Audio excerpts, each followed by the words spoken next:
Tell me, my friends, when the world trembles, when cities burn, when leaders fall beneath the thunder of war, do we first ask, what is truth? Or do we ask, who holds power? Who shapes the fate of nations while the rest merely watch? Consider the headlines. USA and Iran locked in conflict, leaders killed, thousands perishing. Civilians, soldiers, the innocent, swept into the machinery of might. And yet, I ask you, whose truth survives? Does morality triumph when it cannot enforce itself? Or does the hammer of power dictate what is remembered, what is obeyed? Philosophy, you may think, is a quiet matter of pens and debates. But history is not written by the pious, nor by the truthful. It is written by those who command, by those who possess the strength to enforce their vision. Tell me, can abstract truth, unarmed and gentle, stand against fleets, strategy, and human ambition? Let us begin with the ancients. Socrates, ever the lover of reason, dreamt of eternal justice. He spoke of truth as if it could stand alone in the world.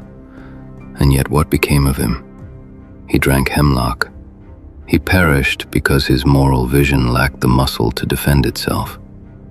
Thrasymachus, bolder and more honest, stated plainly, "Justice is nothing but the interest of the stronger." Ah, the clarity of those words. Law is but a mask for power, crowns mere shadows of strength. And Machiavelli, that master of harsh insight, whispered to the princes of Italy, "It is better to be feared than loved." Strength binds more firmly than ideals. Fear enforces what virtue alone cannot. Power does not ask permission. It dictates reality. In quiet corners, David Hume observed that humans are driven not by reason but by passions. Truth, unarmed by power, is little more than a song for the void. Even Hobbes understood. Without strength, life is solitary, poor, nasty, brutish, and short. Order itself, the fragile fabric of society, rests upon the shoulders of the powerful. Truth without power is impotent. Ethics without strength is a decorative mask. Ask yourselves, my audience, can any truth survive if those who believe it cannot defend it? History whispers its answer in the ruins of idealists. Now let us turn to poets, those who measure the human soul. Shakespeare, the keen observer of crowns and blood, wrote, "Uneasy lies the head that wears a crown." Authority, no matter how just, carries vulnerability. Kings may dream of justice, yet they live under constant threat. Power must defend itself, or it is lost. Wordsworth lamented, "Getting and spending, we lay waste our powers." Societies that neglect inner strength, intellectual, creative, moral, become prey to those who wield force. Byron, Goethe, Keats, they understood. Beauty and truth are fragile. Only the empowered can ensure they survive the storms of the world. Even today, literature reminds us, failing to cultivate strength renders morality a ghost, ideals mere echoes. The world is not kind to truths that cannot defend themselves. And now, my friends, we confront power in its modern form. The United States and Iran, two nations, two wills, asserting their vision through strategy, force, and consequence. Leaders fall, thousands perish, civilians and soldiers alike. Treaties, laws, and moral codes, secondary to the fact. Power shapes reality. Look at the numbers. In Tehran, over 1,000 lives extinguished. In Washington, brave service members also lost. And the world watches, asking, whose influence will endure?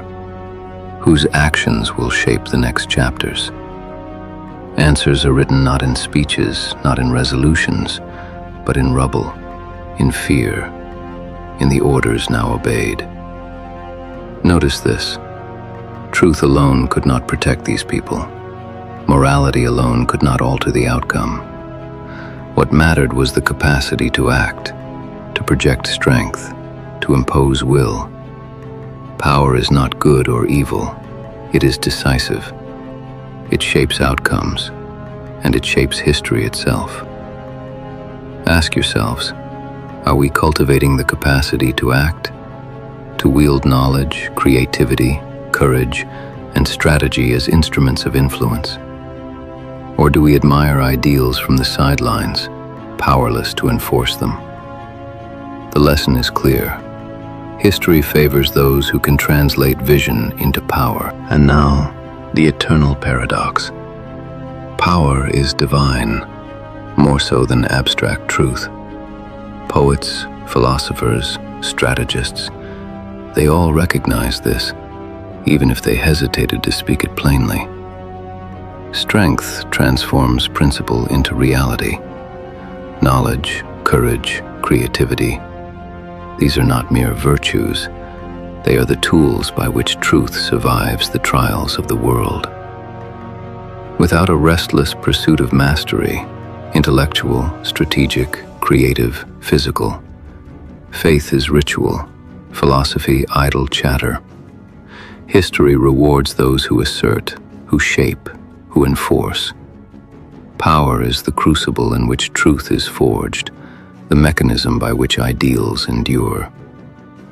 Look at the arenas of conflict: Tehran, Washington, the skies above, deserts below.